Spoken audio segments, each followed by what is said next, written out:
Hallo meine Lieben, heute im Adventskalender drin war ein kleiner Wal und ich dachte, das muss irgendetwas mit Wasser sein und was ich da für eine Idee hatte für einen Geschenkgutschein, das seht ihr gleich nach dem Intro.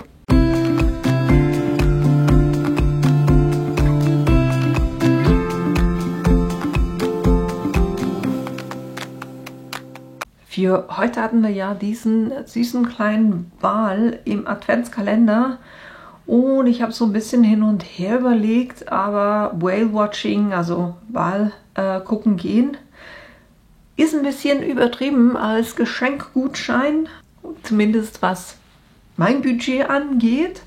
Und ich habe da ein bisschen weiter überlegt und gedacht, naja, Wal hat was mit Wasser zu tun oder eine Assoziation zu Wasser. Und dann dachte ich, naja, Wasserpark wäre eine Idee. Oder was ich ganz cool finde, ist Stand-Up-Paddling, weil in der Schweiz haben wir ja den einen oder anderen See. Und da gibt es durchaus Kurse, wo man einen Nachmittag einfach oder für ein paar Stunden Stand-Up-Paddling üben kann mit einem Guide. Und das habe ich selber schon gemacht. Ich fand das wirklich eine coole Sache. Und deshalb dachte ich mir, ich mache als Geschenkgutschein einen mehrfarbigen Plot von diesem Wal. Ich habe da auch noch ein bisschen was dazu gepackt. Zeige ich euch aber nachher, wie ich das gemacht habe. Da sollte noch ein bisschen mehr sein. Wo haben wir es? Hier, genau. Das ist das Design, wie ich es gemacht habe, nämlich mit einem Hintergrund und dann hier noch so ein paar zusätzliche Blubberbläschen. Man könnte sogar die noch kopieren. Und die irgendwie hier hinten noch anbringen. Genau, das ist das, was ich machen will. Und zwar will ich das hier so auf einen durchsichtigen Beutel. Da kommt eben drauf, pack die Badehose ein. Und ich finde es auch gerade, also jetzt nicht nur für diesen Kurs, sondern dann auch in Zukunft finde ich es immer angenehmer, wenn man baden geht, wenn man so einen Beutel hat, wo man die nassen Badesachen reinmachen kann und das nicht in das Badetuch wickeln muss und das Ganze dann extrem nass wird. Von dem her dachte ich mir, das kann man ja dann nicht nur einmal verwenden, sondern eben mehrmals. Für den Gutschein dachte ich mir, ich mache eben diesen Plot vorne drauf und dann packe ich Seitenpapier rein und darin dann ein Briefchen mit dem Gutschein eben für einen Stand-Up-Paddling-Kurs. Das ist meine Idee. Ihr könnt da wie immer natürlich das drauf machen und reinmachen, was für euch am passendsten ist. Aber ich hatte eben diese Idee und deshalb starten wir hier auch gleich mit dem Plot. Ich muss noch kurz gucken, wie groß das Ganze sein darf. Ich würde sagen, von der Breite nicht breiter als 14 und von der Höhe her hätte ich jetzt so 8 bis 9 cm gesagt. So, das ist das. Ich zeige euch kurz, wie ich das Ganze aufbereitet habe. Ich habe hier bei Hochladen Dateien durchsuchen und dann mein Bild hochgeladen. Ich habe das schon hochgeladen, deshalb kann ich das hier einfach auswählen und sage zum Arbeitsbereich hinzufügen, sage anzeigen. Und dann sieht die Datei so aus. Im Moment ist das alles gruppiert und ich kann hier die Gruppierung aufheben, so dass ich die einzelnen Elemente auch verschieben kann. Nicht verändern, sondern verschieben möchte ich das gerne.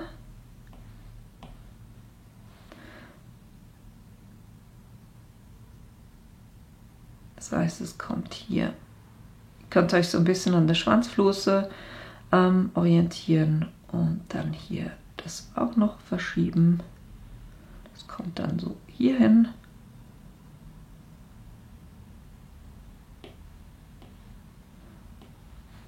Und das in etwa hier.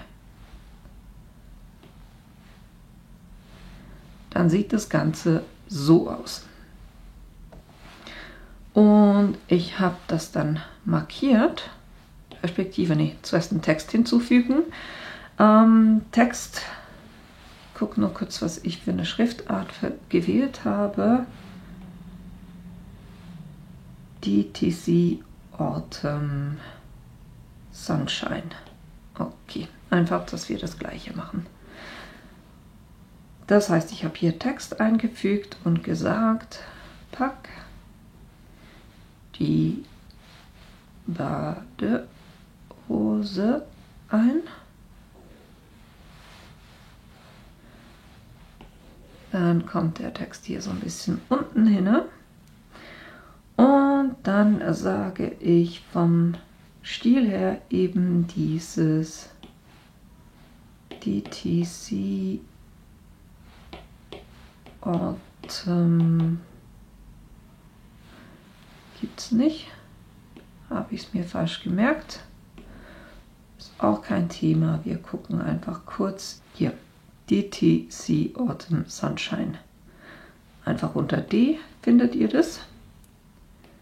Das ist das.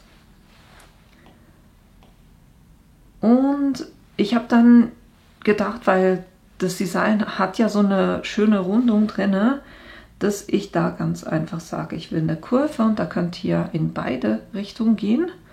Und ich bin in den Minusbereich, so dass sich das nach oben biegt und habe dann quasi die Rundung von Wal nachgebildet. Sage fertig.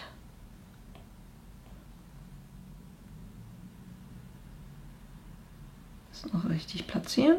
Müsste so passen. Und jetzt habe ich alles markiert und dann gesagt, unter Bearbeiten ein Offset.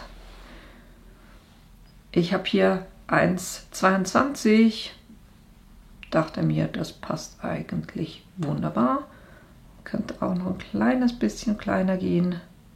Hier einfach der Hinweis, also ich sage jetzt mal fertig. Und jetzt seht ihr hier, dass ich so Unterbrechungen drin habe. Da könnt ihr ganz einfach auf das Offset draufklicken. Dann über Kontur könnt ihr diese ganzen Elemente ausblenden. Dann habt ihr das nicht mehr, dann könnt ihr über Bearbeiten sagen, andere Farbe. Und dann habt ihr das quasi schon mit einem Offset. Und ich habe dann einfach, um diese Bläschen zu machen, noch ein paar Punkte, also über die Form, einfach hier Kreise hinzugefügt. Die kleiner gemacht und denen auch von der Farbe her so ein Hellgrau gegeben. Und die dann entsprechend einfach platziert, also in der Größe so ein bisschen variiert. Jo. Und das so gemacht. Jetzt blende ich das kurz alles aus, weil ich euch noch was sagen wollte oder zeigen wollte, wo ich immer wieder Fragen dazu bekomme. So, jetzt haben wir nur den. Ihr habt gesehen am Anfang, es war gruppiert und da kommen auch immer wieder die Schwierigkeiten. Weil wenn ich ein Element gruppiere, sage jetzt hier, wo haben wir es? Hier, gruppieren. Oder ihr könnt es auch hier machen, gruppieren. Dann ist es alles eine Gruppe. Das heißt, wenn ich versuche, das zu verschieben, kann ich alles nehmen. Das ist aber so ziemlich die einzige Auswirkung. Das heißt, das ist die Auswirkung auf der Arbeitsfläche. Wenn ich jetzt hingehe und sage herstelle, würdet ihr vielleicht erwarten, dass er klar die einzelnen Farben auf den Matten verteilt, aber dass diese Pünktchen schön so angeordnet bleiben, wie sie sind. Ich zeige euch, wie das aussieht. Auf der Matte bestätigen. Jetzt habe ich hier einen kleinen Punkt vom Auge. Dann auf der nächsten Seite habe ich den Schriftzug, dann das Offset. Und hier seht ihr jetzt das Problem, die Flossen sind hier und dann sind diese Pünktchen einfach aneinandergereiht. Das ist genau das, das heißt, die hängen nicht zusammen, sondern das ist nur eine Gruppierung, um damit arbeiten zu können. Ich zerlege das jetzt kurz wieder, damit ich die Gruppierung nicht habe, weil was ihr machen müsst, ist, dass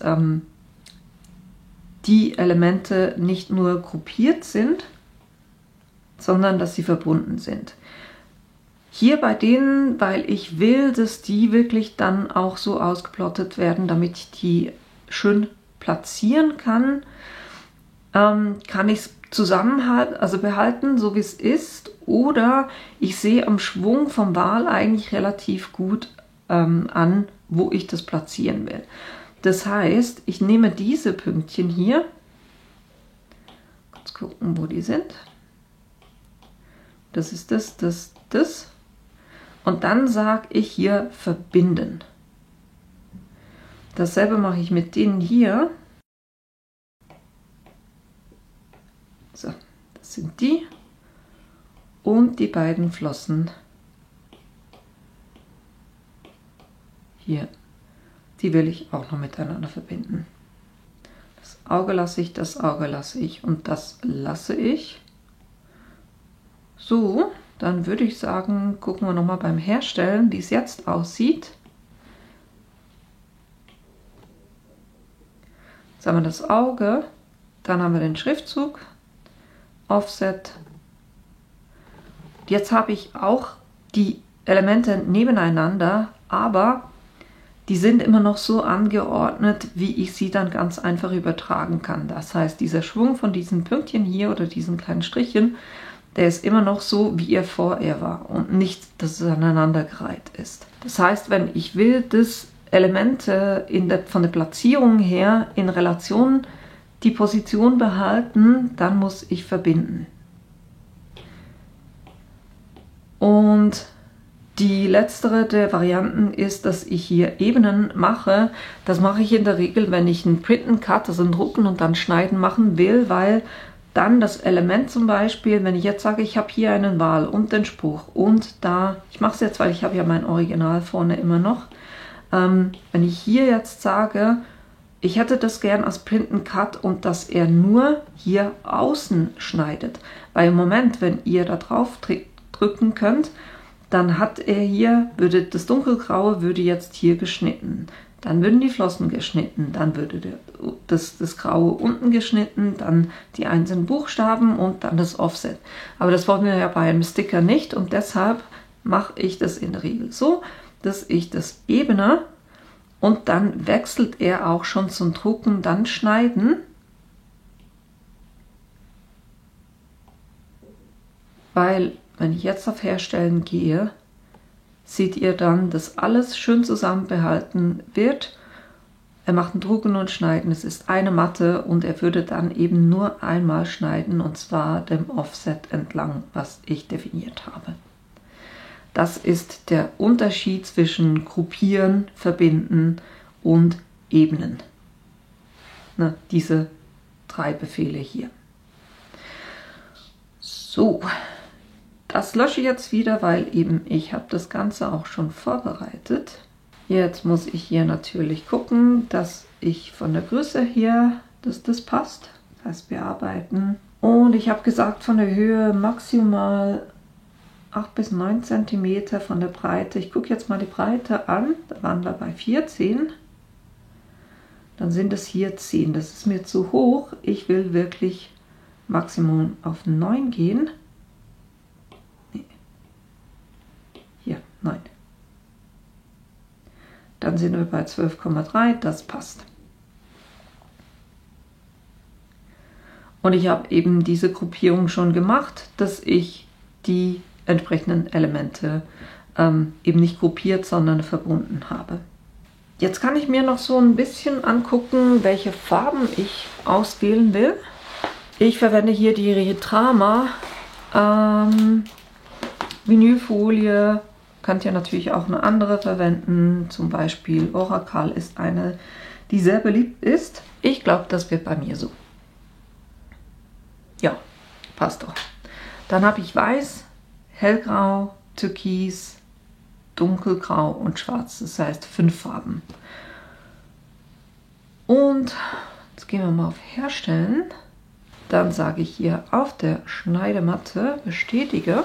Ich muss dann noch kurz die Cricut Joy einschalten oder die Cricut Joy Extra. Gucke ich mir die Matten nochmal an, ob das alles passt.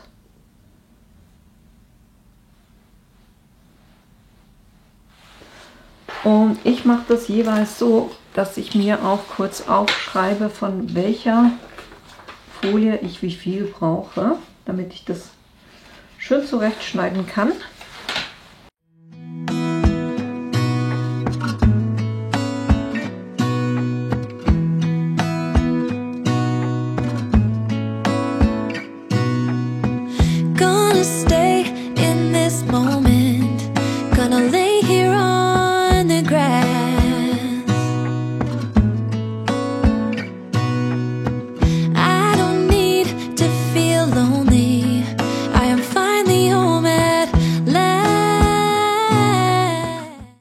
Das war es auch schon. 5 Farben, ne? So schneide ich die kurz zurecht und dann kann ich auf Weitergehen und den schon mal das Zubehör suchen lassen. Ja, die Folien sind zurechtgeschnitten und jetzt muss ich noch das richtige Vinyl haben. Gehen wir mal auf die Materialien und dann haben wir aufbügelbar, hier Vinyl, Premium Vinyl, Permanent glänzend. Nehmen wir das. Und dann kann ich auch schon loslegen. Er sagt mir hier oben immer, welche Matte ich verwenden muss. Das heißt, wir starten mit Schwarz.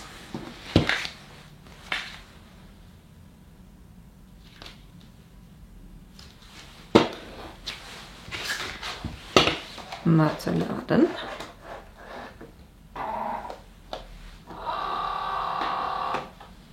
Natürlich müsst ihr gucken, dass ihr hinten genug Platz habt.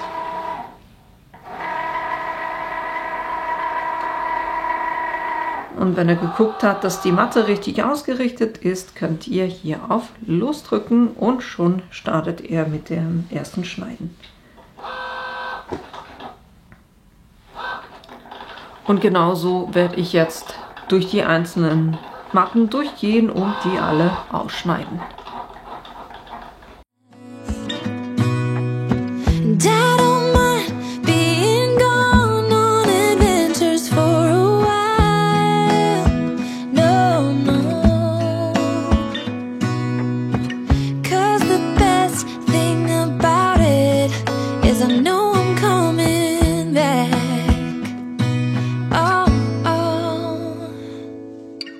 Of all the magic places in the world I've been to, this is where my heart is. Oh, you know it's true. No matter where I go, I'm coming home to you. Been walking down the street so many times, my feet know every brick and stone. Could wear a blindfold. No matter what I do, I'm coming home to you. And I don't know why, don't know why, don't know why I'm always feeling homesick.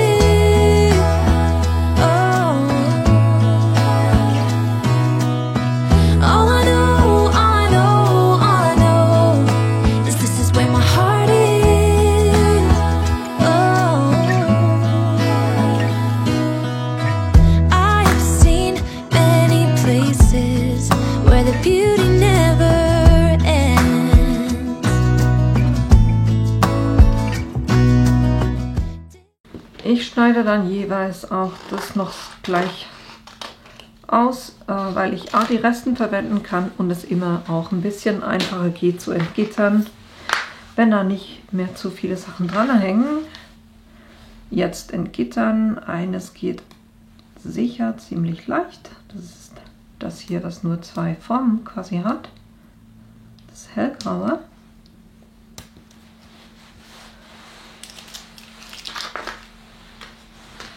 Dann haben wir hier, ich starte jetzt mal auf der schwierigen Seite, da wo die Punkte sind.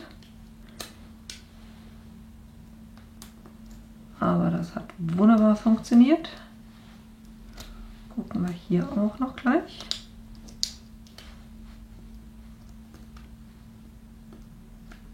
In der Regel hilft es, wenn ihr die Folie so ein bisschen runterdrückt und schräg abzieht.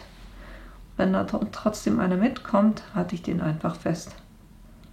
Schiebe den wieder so ein bisschen in die Position. Und der Rest hat wunderbar funktioniert.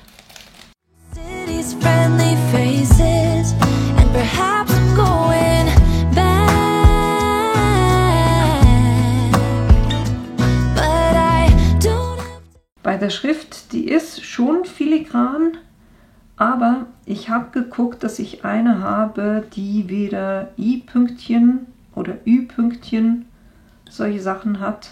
Ist halt einfach, es ist hier für den Gutschein quasi das zu machen, aber wenn ihr so filigrane Teile habt, das wird nicht allzu lange dann auf dem Material halten. Wenn ihr etwas wollt, was länger hält, könntet ihr zum Beispiel irgendein beschichtetes Material nehmen und dann mit Flexfolie drauf gehen, also ein beschichtetes Material, was die Hitze aushält, und dann mit Flexfolie drauf gehen, die hält euch länger als eine Vinylfolie. Ich habe hier von den kleinen, also die vorne gingen, aber hier, die waren durchaus zu klein, um die da noch drauf zu bringen. Ich lege das mal beiseite, mal gucken, ob ich da noch einzelne davon loslöse und dann trotzdem von Hand übertrage. Jetzt brauchen wir Übertragungsfolie, weil das Schöne ist, ich kann jetzt zuerst das Ganze hier drauf übertragen und dann alles in einmal auf die Tasche, weil ich eben diesen Hintergrund habe. Respektive die Bubbles muss ich ja wegschneiden, weil die will ich ja rings um den Wal verteilen. Ich mache das hier so, dass ich jetzt hier das Bild eben neben mich einfach hinstelle, damit ich sehe, was wo kommt. Dann habe ich Übertragungsfolie, ich habe ein Backtrennpapier und ein Rakel. Jetzt starten wir mal mit dem dunkelblauen Teil hier. So seht ihr mehr, ne? Das heißt, ich habe einfach die Übertragungsfolie draufgelegt. Jetzt kann ich von hinten die Trägerfolie lösen. Die lässt sich jeweils am einfachsten, wenn ihr das auch im spitzen Winkel wegnehmt.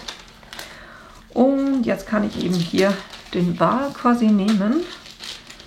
Und der ist auf dem Backtrennpapier, deshalb klebt der noch nicht auf dieses Design fest.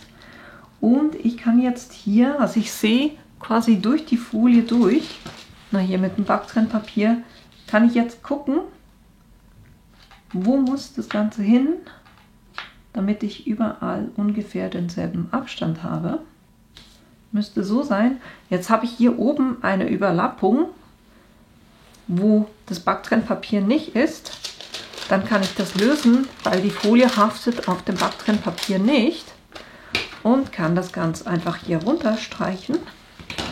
Und so haftet das schon mal auf der weißen Vinylfolie. Muss ich jetzt ein bisschen vorsichtig sein, damit die weiße Vinylfolie nicht mitkommt. So.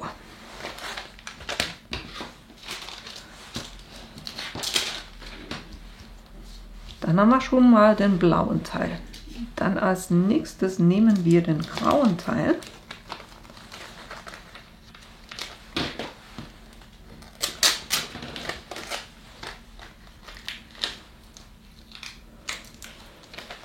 Dann nehme ich auch wieder das Backtrennpapier.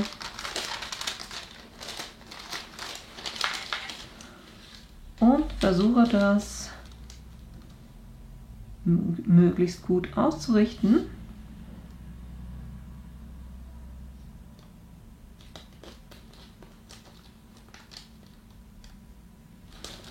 Ich habe das Gefühl, der Teil hier hinten, der passt nicht ganz. Ich muss das kurz einzeln übertragen, das heißt, ich mache hier ein Backtrennpapier drauf,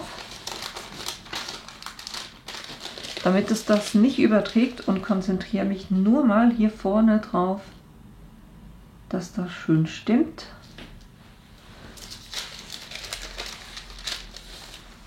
Dann kann ich das hier runterstreichen. Der zweite Teil sollte jetzt nicht kleben, weil ich eben das Backtrennpapier darunter habe. Voilà.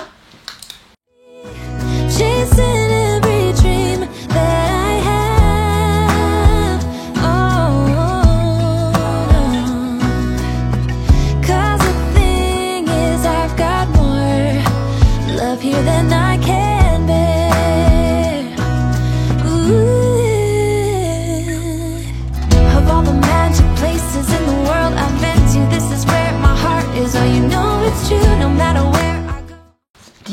Kritikpunkte, die hier wären, die waren bei mir zu filigran. Das ist natürlich, wenn ihr das Design verkleinert, dann werden dann gewisse Teile irgendwann zu filigran. Und deshalb hat das nicht funktioniert. Aber ihr könntet da auch ein Offset machen und dann das Offset ausplotten. Geht natürlich auch.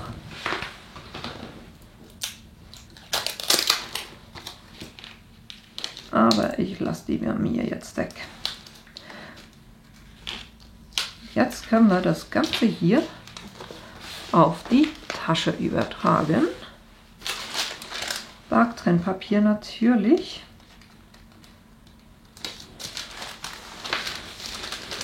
Dann könnt ihr so ein bisschen gucken, wo ihr das gerne hinhaben möchtet. Ich würde sagen, bei mir ist es so.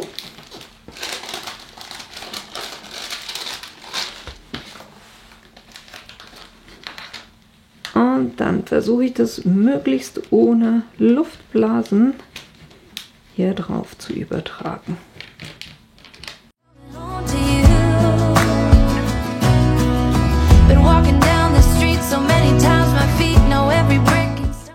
Und dann haben wir ja immer noch so ein paar Luftblasen ringsherum.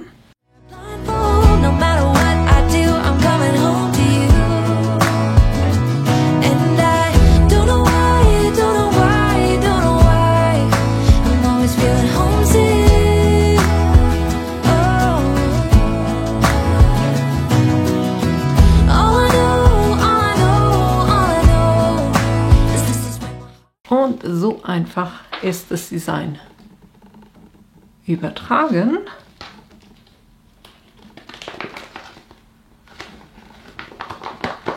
Und ich kann jetzt hier so ein bisschen Backpapier reinmachen, das Kärtchen reinmachen und dann hat man hier quasi symbolisch die Hülle, wo der Gutschein reinkommt.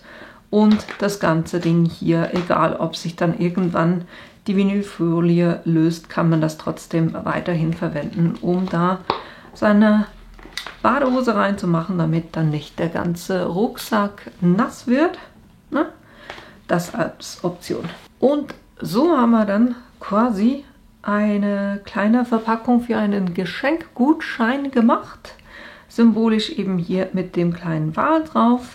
Wenn ihr den Adventskalender nicht habt, könnt ihr natürlich auch mit anderen Motiven arbeiten. Oder wenn ihr den Adventskalender habt, aber diese Idee nicht cool findet, könnt ihr natürlich damit auch andere Sachen gestalten, na? Was auch immer euch gefällt und ja, was ihr gerne machen möchtet. Das war's für mich aber für heute. Das war das, was ich euch zeigen wollte mit dem mehrfarbigen Ausplotten von diesem Motiv und eben auch so ein bisschen die Tipps, was Gruppierungen, Verbinden und Ebenen angeht. Ich hoffe, das war hilfreich für euch, dass euch die Idee gefallen hat, dass ihr da selber auch Lust habt, sowas auszuprobieren und dass ich euch morgen in meinem nächsten Video wiedersehe. Bis bald! And I don't know